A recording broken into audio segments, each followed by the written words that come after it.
Voilà, nous sommes dimanche matin. Comme vous voyez, il n'y a pas un chat. Ah, il est 8 heures du matin, mais quand même, vous voyez, il n'y a pas un chat. Vous savez pourquoi? Parce que les Russes, ils ont peur d'être embarqués sous le front. Voilà. C'est facile, hein? C'est facile d'expliquer n'importe quoi. Regardez, il n'y a pas un chat, c'est parce que les Russes ont peur. Eh oui, eh oui, eh oui, eh oui, eh oui. Ah, s'il n'y a pas un chat en Ukraine, par exemple, ben c'est parce qu'ils font la grasse mat. Finalement, la désinformation, c'est un truc cool, hein? Alors, je vais vous expliquer comment fonctionnent ici les services banquiers. Bon, pas service banquier parce que je le connais pas entièrement. Oui, je le connais juste à mon niveau d'une simple utilisatrice qui vient en plus de camp des méchants. Enfin, je veux dire, non, de camp des gentils. Oui, parce que nous on est des gentils là-bas et eux ici, c'est des méchants. Oui, mais ils ont rien compris. Alors, eux, ils considèrent que c'est eux des gentils et nous des méchants. Enfin, c'est n'importe quoi. Enfin, bref, quand on revient du camp de gentils et on revient ici et on est donc des méchants, ici, c'est très simple. Voilà. Déjà, vous arrivez dans ce pays-là avec votre grosse valise d'argent, enfin, je veux dire votre mallette, non, votre petit sac, enfin, votre enveloppe, quoi. Enfin, dans mon cas, c'était une enveloppe, voilà. Vous y arrivez et vous dites, tac, à la banque, et vous dites, bonjour, madame, je veux ouvrir un compte chez vous avec donc tout ce pognon-là. Première chose, il vous dit votre passeport, d'accord, et puis après, il vous dit votre téléphone. Donc, alors, avant d'aller à la banque, vous allez échanger un petit peu de sous et vous allez d'abord vous acheter une carte SIM. Important. Sans carte SIM, vous n'êtes personne. Voilà. Vous achetez une carte SIM qui fonctionne normalement dans votre téléphone français. Voilà. Donc, une fois que vous l'avez, vous y arrivez. Donc, vous rentrez à la banque et vous dites, voilà, encore une fois, avec mon pognon, tout ça. Donc, passeport et numéro de téléphone. Avec ça, donc, on prend votre argent, on vous l'échange à taux, de jour, et on vous le dépose sur un compte. Et on vous propose de placer votre argent, enfin si vous le voulez bien, une somme en tout cas, minimum je crois c'est 100 000 roubles, ce qui représente à peu près 1000 euros, voilà, déposé sur un compte qui vous rapporte 14% en 7 mois. Voilà, vous devez bloquer cet argent-là 7 mois, il vous rapporte 14%. Voilà. Bon, il faut dire aussi que les crédits sont chers, mais bon, vous pouvez placer votre sous et ça fait des bébés beaucoup plus vite que tous les autres livrés en France, en tout cas. Bon, enfin, une fois que vous avez fait ça, on vous donne ça. Voilà. Ça, c'est une carte MIR. Voyez? Je vous dis, elle est verte. C'est une carte bleue, mais qui est donc verte. Voilà. Avec cette carte, donc, elle porte pas de nom. Si je veux une carte nominale, il faut que je le demande pendant quelques jours. Sinon, on me la donne direct, tout de suite, là, comme ça. Je pars avec ma carte bleue. Avec cette carte, je peux tout faire. Oui, tout. Je veux dire, je paye mes tickets de métro. Enfin, je dis, non, je paye pas mes tickets de métro. J'ouvre avec cette carte accès au métro, au bus, au taxi, enfin n'importe quoi. Je veux dire, voilà, cette carte, je peux tout payer avec. Je veux dire, voilà, le métro, je l'ai payé 70 centimes. Non, 60 centimes. J'augmente les prix, désolé, j'ai tellement pas d'habitude de payer si cher.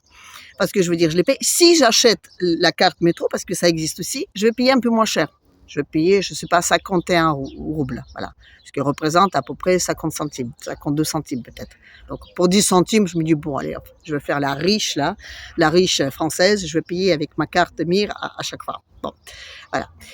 Donc, une fois que j'ai ma carte MIR et une fois que j'ai mon compte à la banque, j'ai une application sur mon téléphone qui est très jolie. Et sur cette application, je vois à chaque instant ce qui se passe. Donc, ça veut dire que je paye quoi que ce soit et ça apparaît direct. Enfin, je dis, je ne vais pas attendre quelques heures, non, ça apparaît direct et je reçois un SMS comme quoi j'ai payé un truc. Voilà. D'où encore une fois, important, le numéro de téléphone. Et sur cette application, j'ai donc tous mes comptes, mais surtout j'ai un compte pour la carte et j'ai un compte courant. Le compte courant me rapporte à peu près 1,5%. D'accord ? Donc l'argent, il dort là. Si je veux utiliser ma carte, il faut que je prends l'argent de ce compte courant et les mette sur la carte. C'est-à-dire que l'argent qui est sous la carte, c'est moi qui décide combien j'ai d'argent dessus. Par exemple, ici, j'ai que 200 euros, ben, n'importe qui peut dépenser juste 200 euros, il ne peut pas dépenser plus parce que c'est juste la somme que j'ai. C'est-à-dire que je dois penser à chaque fois mettre l'argent. Je peux tout mettre sur la carte, hein, je peux tout mettre, mais je peux aussi mettre petit bout par petit bout. Et ça arrive donc direct. Je veux dire, une fois que j'ai appuyé sur le bouton verser, l'argent, il transmet d'un compte à l'autre. Bon, je préfère le garder un tout petit peu, on va dire, sous le compte qui me rapporte mes fameux 1,5%. Mais de temps en temps, je mets des sous sous la carte parce que bon, je dépense quand même un peu de sous. Enfin, je prends les métros, les bus, je m'achète une glace. Oui, la glace ici, c'est partout. Je sais pas si je vous avais dit, mais les glaces, les Russes, ils le mangent toute l'année. C'est très nourrissant et ça coûte en moyenne moins d'1 euro. Voilà. Il y a des petits kiosques partout. Et vous pouvez manger autant bien à l'hiver que l'été. Enfin, les glaces ici, c'est institutionnel. Voilà. Et donc, je vous ai dit aussi, les services banquiers, il est là donc pour gérer vos sous. Mais aussi, et ça c'est important, c'est aussi quelque part, on va dire, un service social. Voilà.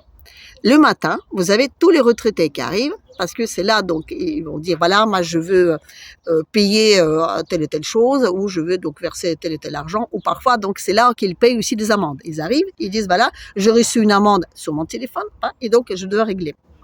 Et là, les retraités, c'est pire qu'en formation en France. Ils s'assoient, ils vous racontent toute la vie. J'en ai vu un, donc il arrive et il dit, voilà, je vous donne un numéro, appelez-le.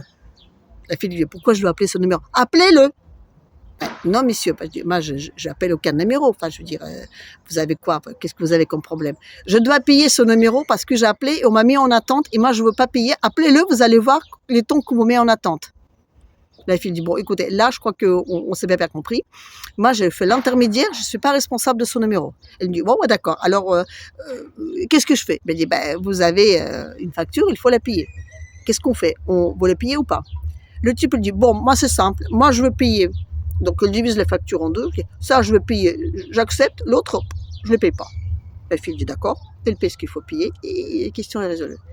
Bon, après, il a rencontré aussi un peu sa vie, il a rencontré les histoires de sa femme qui est morte, après, il a rencontré les histoires de pourquoi est-ce qu'il a eu cette amende, pourquoi est-ce qu'il a appelé et tout. Ça a duré en moyenne une bonne demi-heure. Voilà, la fille, très patiemment, a écouté toute cette histoire-là. Voilà, ils sont là, ils écoutent. C'est un peu comme on dit, un service, voyez, comme social. Voilà. C'est comme à la pharmacie, on vous raconte toute la vie. Il y avait un autre type qui est arrivé, c'était assez rigolo. Il est arrivé, mais il avait l'air très... Voilà. Il est arrivé, il s'est assis sur un siège aussi, donc il avait une amende à payer. Donc il dit, voilà, moi j'ai une amende à payer, et puis il s'adressait non seulement à la fille à l'accueil, mais il a adressé au monde entier. Il me dit, voilà, c'est scandaleux, je dois payer une amende parce que je me suis baladé avec mes pigeons. Pardon? Vous payez une amende parce que vous vous baladez avec des pigeons? Vous dites, oui, j'ai des super pigeons, j'ai 5 pigeons blancs qui se baladent donc sur... Il a montré une photo, donc effectivement, il se balade avec un pigeon assis, enfin 5 pigeons assis un peu partout sur lui. Il me dit, c'est mes pigeons que j'ai donc dressés pour prendre des photos avec. Et il allait sur une place où il voulait prendre 2 photos avec sa copine, c'est ce qu'il raconte en tout cas, et avec ses 5 pigeons. Et là, il y a les flics qui sont arrivés et qui lui ont posé une amende parce qu'il n'avait pas le droit d'être sur cette place avec ses pigeons. Donc, du coup, il avait une amende assez importante, je crois, au moins 25 €, oui, c'est ça, parce qu'il s'est baladé avec les pigeons. Après, il m'a expliqué un peu il y avait une magouille, comme quoi il y avait d'autres personnes qui étaient là avec leurs pigeons à eux, et le policier était sûrement corrompu et il travaillait pour les autres qui étaient là avec leurs pigeons, et donc lui, on lui posait une amende parce que lui, il n'avait pas le droit de faire les photos avec ses pigeons à lui. Je ne sais pas si c'est vrai ou pas. Moi, je n'ai jamais vu à Moscou des gens se balader avec leurs pigeons. Lui, je l'ai vu. Bon, après, je ne sais pas ce que c'est comme pigeon, je ne sais pas. Enfin, je veux dire, oui, il y avait 5 petits pigeons blancs qui étaient assis donc partout. Et lui, il venait de je sais pas quel bled, donc il a dit, c'est pas grave, je paie mon amende. De toute façon, demain, je prends mon train avec mes pigeons et donc je repars dans ma campagne. Voilà. Mais il a raconté ça au monde entier, à la banque, comme ça, et tout le monde écoutait, et tout le monde a fait des commentaires. Voilà. Et donc, ça a pris un peu de temps. Vous voyez? Puis il y avait une autre personne aussi comme ça qui est arrivée, mais avec quelqu'un d'autre.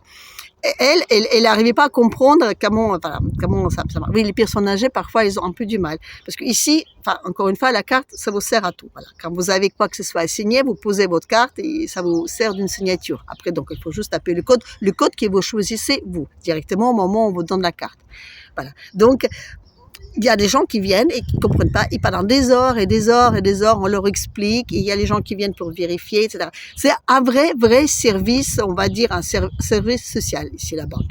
Je parle de Sberbank, il y a peut-être d'autres banques commerciales qui fonctionnent différemment, mais la Sberbank, c'est la banque la plus ancienne, je crois qu'elle existait déjà à l'époque de l'Union soviétique, ça s'appelait Sberkassa. Maintenant, c'est Sberbank. On n'arrête pas les progrès, on devient de plus en plus, démocratique, donc on renomme les choses. Voilà. Mais quoi qu'il en soit, voilà, le Sberbank, Il y a des guichets partout. Vous allez dans n'importe quel guichet. Vous n'êtes pas obligé d'être attaché à telle et telle banque. Une fois que vous êtes dans les Sberbank, voilà, tous vos problèmes se résolvent directement au guichet. Et les guichets, les banques sont très énormes. Il y a au moins une vingtaine de guichets par banque. Parce qu'effectivement, il y a beaucoup de gens qui viennent et qui demandent à tel et tel service. Et ils sont, je pense, formés justement pour écouter, en tout cas des vieux, raconter leur vie. Et c'est assez amusant. Alors, les salaires à Moscou. Je connais pas d'autres salaires dans d'autres villes parce que je connais que ceux à Moscou. Enfin, je veux dire, je parlais que avec des gens qui habitent ici. Si, j'ai eu aussi une personne de Saint-Pétersbourg, mais c'était à peu près pareil. Voilà. Donc, à Moscou, j'ai entendu dire que le salaire moyen, enfin, je veux dire, million, était 1200 €. J'ai pas vu les gens qui ont gagné si peu d'argent. Enfin, tous ceux que j'ai vus moi, c'était plutôt 2000, 2005, 3000, 3005 et ainsi de suite.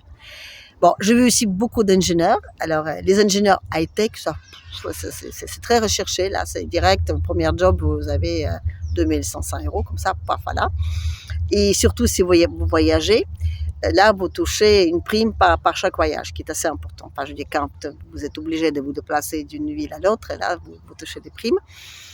Et si vous êtes un ingénieur qui construit des trucs sérieux, là, c'est pareil, c'est des salaires assez importants et aussi une prime à chaque déplacement. Voilà. Les médecins sont payés, on va dire, un ingénieur, je pense qu'il payait mieux qu'un médecin, mais pendant les Covid, il paraît qu'ils ont touché des sacrées primes ici. Voilà. Enfin, je dis mon ami donc, qui est docteur, lui m'a dit que son salaire pendant le Covid était triplé. Voilà. Il a touché les triples de ce qu'il touchait habituellement. Il a dit, ça c'était bien. Voilà. Je lui ai dit, ça c'était très, très sympa. On faisait exactement le même boulot, mais on était payé 3 fois plus cher. Les logements ici sont moins chers. Je veux dire, vous voulez acheter un appartement à Paris, vous payez 3 fois plus cher en moyenne qu'à Moscou. Mais les crédits à Moscou sont très très chers. Enfin, je veux dire, c'est très très cher et il faut avoir en apport au moins un tiers de prix d'appartement. Sinon, ça ne marche pas. En revanche, la location est pas très chère parce que vous avez énormément de logements disponibles. Enfin, énormément. Enfin, il y en a pas mal. Vous voyez, les appartements dont je vous ai parlé qui étaient distribués gratuitement à l'époque de l'Union soviétique. Donc, vous avez des gens âgés, enfin, ou moyennement âgés, qui possèdent leur appartement. Parce qu'après, il y avait une privatisation. Donc, les appartements qui vont être donnés, vous avez le droit de les privatiser. Et après, vos enfants héritent de ces logements. Voilà, et ces logements, par la suite, ils sont mis en location. C'est pour ça qu'il y a un petit choix, parce que les jeunes, entre-temps, ils ont construit leur propre logement, ou ils ont acheté leur maison, ou que sais-je.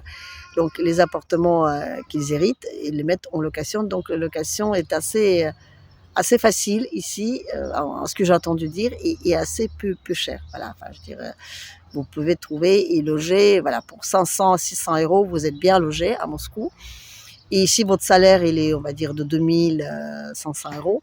Voilà, il vous reste 2000 € à vivre. Bon, vous pouvez plutôt bien vivre ici. Voilà. Et là, vous voyez, je me regarde et je me dis quand même, je suis coiffée un peu quand même n'importe comment. En plus, avec du vin, je suis toujours de coiffer. Donc, j'ai pris un rendez-vous dans un salon. Voilà, je vais me couper les cheveux. Et je me dis, tiens, je me fais aussi des ongles, parce que c'est tout noir, là, c'est qui dire que là. Et je vais vous raconter après comment ça se passe, combien ça m'a coûté et tout le reste de service. On est dimanche, voilà, et tout ouvert, sauf certains banques qui sont fermés. Donc, il y a des banques ouvertes, mais la plupart sont fermées. Donc, si vous voulez aller dans une banque ouverte, c'est pas forcément votre banque, on va dire, attitrée. En même temps, vous pouvez aller dans n'importe quelle banque. Je veux dire, une fois que vous avez la carte de cette banque-là, tous les services dans toutes les banques vous sont disponibles. Vous n'êtes pas obligé d'aller dans les banques où vous êtes. Donc, non, je crois que ça n'existe même pas. Bon, je pense même pas que vous avez une banque attitrée. Enfin, il est attitré parce que vous voulez bien, quoi. Vous dites que celle-là, il est attitré parce qu'il est plus près. Mais sinon, vous pouvez aller dans n'importe quelle banque et on vous reçoit comme si vous êtes les clients de la banque en question. Tadam! Vous ne trouvez pas que je ressemble à la princesse Diana comme ça? Avant, je ressemblais à l'autre, Ursula Leyen, là. Et là, je trouve que je ressemble à la princesse Diana. Voilà. Et ça, c'est ma jolie petite Enfin, ce qui m'a rendue aussi belle. Et qu'après coup, en voyant les résultats, elle a dit que elle aussi, elle peut être prise en photo. Voilà. Et tout ça, et je vous dirai après pour combien. Alors, le prix de ma super coupe, donc le lavage de cheveux, le soin, la coupe, plus le brushing spécial Princesse Diana, ça m'a coûté, tenez-vous bien, 17 €. Oui, 17 € pour tout ça. Bon, j'ai payé 20 parce que je me suis dit quand même, c'est pas possible, 17 €, c'est pas normal. Et j'ai aussi posé la question à la fille, combien elle gagnait par mois, parce que c'est intéressant aussi de se voir, oui, parce qu'on a parlé des petits salaires. Donc, effectivement, elle a à peu près 1 000 € par mois. Voilà, ça fait pas beaucoup. Elle travaille pas tous les jours, elle travaille 2 jours sur 2 jours. Enfin, je veux dire, elle travaille 2 jours, et elle travaille pas 2 jours, elle travaille 2 jours, elle travaille pas 2 jours, et ainsi de suite. Donc, 1 000 €, ça fait pas beaucoup. Elle dit qu'elle peut travailler plus, mais bon, voilà. Et 1 000 €, ben oui, on peut vivre avec 1 000 € en Moscou. Oui, oui, on peut vivre. Et ce serait bien de se voir aussi, car il pleut là, voilà, il pleut. Ben, oui, donc mon super brushing là, surtout avec ses cheveux qui passent toujours aussi mal sur un fond blanc. Voilà, mon super brushing, ça va pas tenir, mais bon, enfin, il m'a pas coûté très cher. Ce que je veux dire, ce serait bien de se voir qu'est-ce qu'on peut acheter avec cet argent. Enfin, je veux dire, est-ce qu'il y a des trucs dans les supermarchés et ou quel prix? Alors, je vous ai fait un petit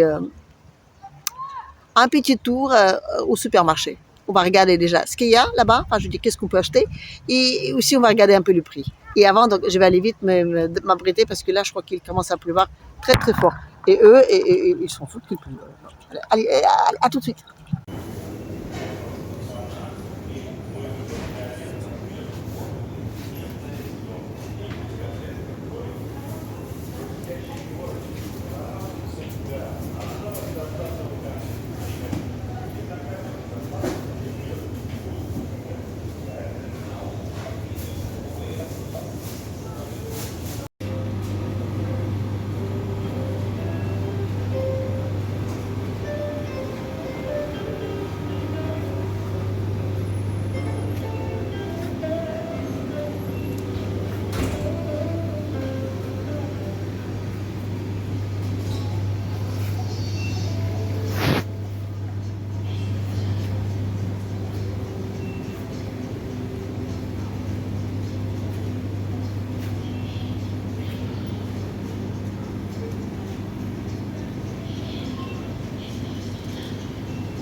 Перекрестки с 24 мая по 2 июня. Выбирайте самую вкусную в рыбной гастрономии со скидкой 50%. Успейте поймать свою. Акция проводится в рамках фестиваля «Московский сезон» и действительно с 24 мая по 2 июня 2024 года. Подробности в организации акции в условиях и порядке их проведения размещены на перекрестках. А у нас много натуральных десертов к вашему столу. Необычайно воздушные, нежные и такие разные торты. Все, чтобы сделать ваш праздник незабываемым.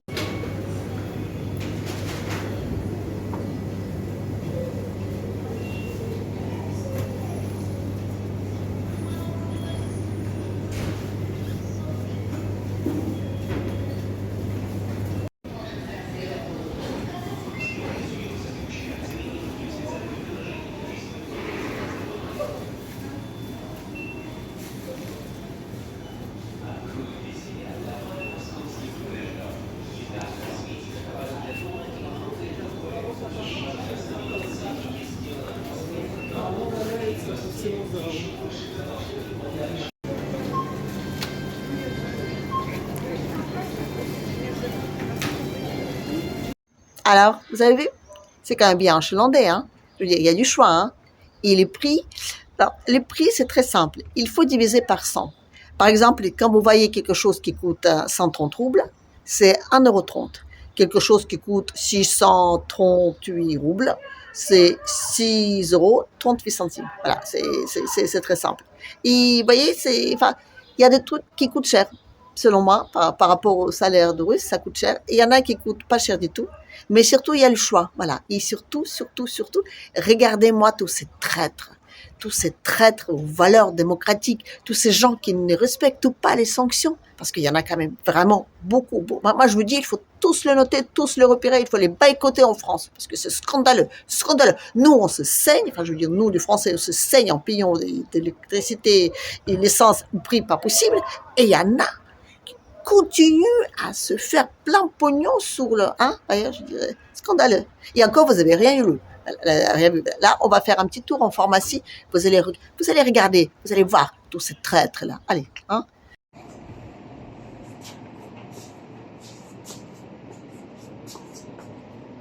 Voilà. Je suis sur la rue Arbat, dans une pharmacie, et voilà. Vive les sanctions, mes amis.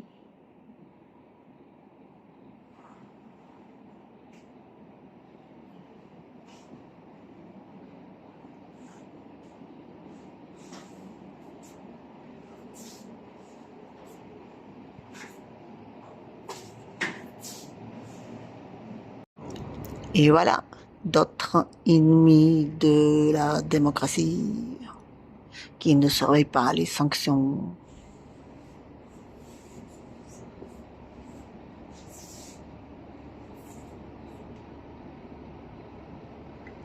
J'ai pas à me plaindre parce que tous ces produits-là, on peut les acheter ici, même limite moins cher, mais quand même,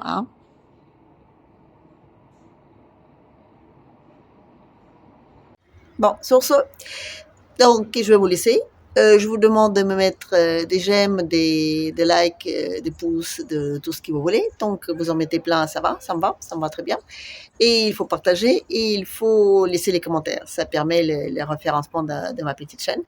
Et je vous dis allez, à la prochaine. Et voilà la jolie pluie d'été.